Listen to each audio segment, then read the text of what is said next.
Well, as you know, 2 days ago we had the feast of the Sacred Heart of Jesus, and yesterday we had the feast of the Immaculate Heart of Mary. How beautiful. So yesterday evening, Our Lady gave me this beautiful message about her Immaculate Heart that I want to share with everyone. My children, how happy I am today to see so many of you coming to my Immaculate Heart. My little ones, my heart is immaculate in every way, beyond any human reckoning or understanding. Immaculate in love, in understanding, in compassion, in mercy, in purity, in wisdom, and in justice. My children, it is not prideful for me to talk in this way, because my heart is not of my own making, but of God's. Just like the moon reflects the light of the sun, my Immaculate Heart reflects the immaculate nature of God.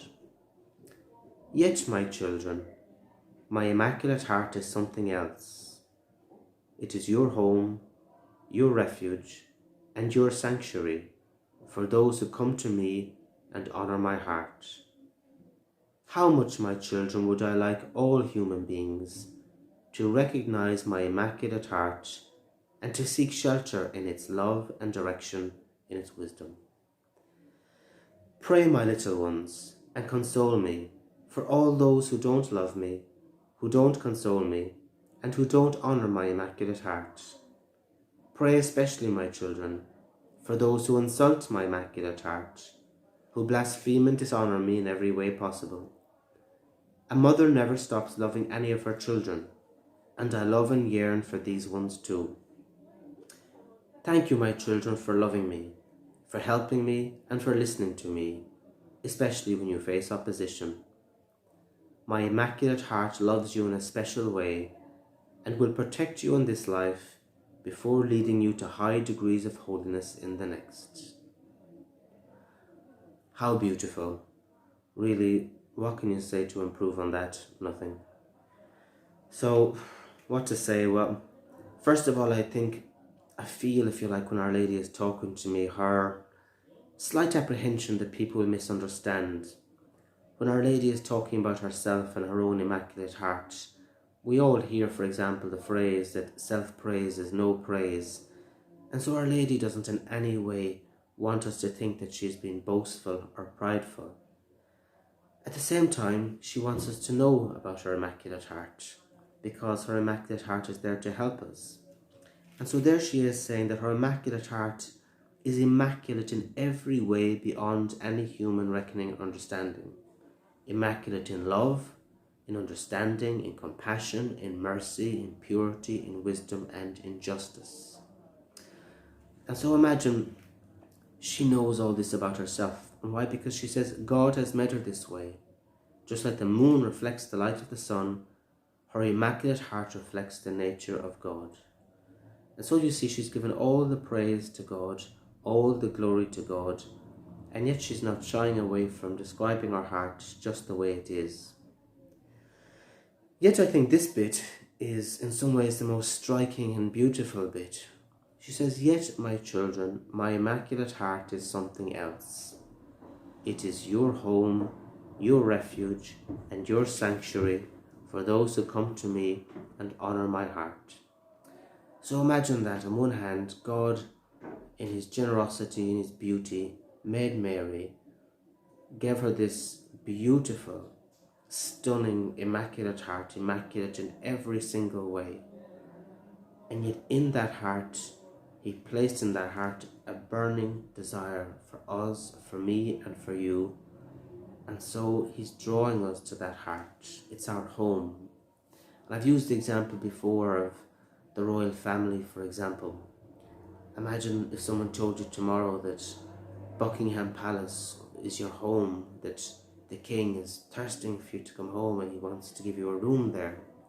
Of course, we know that's not the case, but with Our Lady it's like that. Imagine Our Lady has a place for us in her Immaculate Heart, and because her Immaculate Heart is full of love, compassion, mercy, understanding, and wisdom, she can direct us in our lives. And that's why she says that it's a refuge for those who come to her and to honour her heart. The reason why it's not a refuge for those who don't is because the way into Mary's Immaculate Heart is by loving her, it's by listening to her, it's by accepting her advice, it's by honouring her. And so if we don't do that, well then we can't be in her heart, because by our own life choices and lack of surrendering, if you like, to God's plan and to Our Lady's plan for us, well then we keep ourselves outside. But then she says, pray, my little ones, and console me, for all those who don't love me, don't console me, and who don't honour my Immaculate Heart. Again, there isn't an ounce of judgment in that, it's just very factual. And she goes on to say, pray especially for those who insult my Immaculate Heart, who blaspheme and dishonour me in every way possible. And we see lots of that nowadays. For example, sometimes you see in abortion rallies things like, get your rosaries off my ovaries and that type of thing. You see all sorts of people at times making terrible mockery of Our Lady when it comes to the virgin birth. People make terrible jokes and stuff nowadays, and people say all sorts of stuff. And yet Our Lady is saying, a mother never stops loving any of her children, and I love and yearn for these ones too. In other words, a lot of people say horrible things about Our Lady, yet they don't know her, they haven't experienced her, and she still loves them, and she still wants them in her heart, and she wants them to experience her love so that they will come back. Just like, she's just a mother, there's just utter simplicity, there's no agenda to Our Lady, it just is a mother who loves her child, full stop, really. And she goes, thank you, my children, for loving me, for helping me, and for listening to me, especially when you face opposition. And again you might wonder, why is Our Lady thanking us? Well, she's thanking us because God has infinite respect for our free will. He made us, but He did give us this gift of freedom. So when we choose to love Our Lady and follow Our Lady, they do say thanks, because it's a choice. We're not forced to do it. We could give up at any day. We could give up tomorrow. We needn't bother. And so Our Lady, again, in her humility, her generosity, and her genuine respect for our freedom and dignity, thanks us. Imagine Our Lady thanking us. It's crazy when we think about it, and yet that is the dignity that God has given us. Thank you, He says.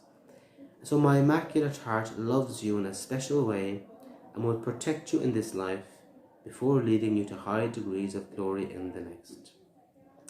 So in other words, for those of us who are following her, who have been given that grace to know her, to love her, she's saying that she loves us, she's protecting us. She's not saying it's always going to be easy, but she's saying her Immaculate Heart is protecting us and leading us and guiding us, and also not only protecting us in this life, but leading us and guiding us into high degrees of glory in the next. And I think it's only when we reach the next life and when we experience the absolute majesty and joy of heaven will we really be able to appreciate all the graces that we accumulated on earth, and we'll be able to say, my goodness, I wouldn't have prayed half as much only for Our Lady. I wouldn't have put half those graces aside, so to speak, if it wasn't for Our Lady. And we look back on our short time on earth in the eyes of eternity. Imagine eternity, thousands and millions of years, and not even that. Like what, we spent 100 years on earth. We look back on the time we spent on earth just like the blink of an eye, and we'll be so grateful to God, and especially to Our Lady, for every single prayer, suffering, offering, confession, every time we persevered and didn't give up, every time we kept on going, whatever, we will be immensely, immensely grateful. And so on that note, let us keep on going. Let us keep on loving her Immaculate Heart. And we're finding it difficult, let's just say, Our Lady, I consecrate myself today to your Immaculate Heart, to your immaculate love, your immaculate wisdom. I join my heart to your heart. Let them beat as one. Let your thoughts be my thoughts. Let what you love be what I love.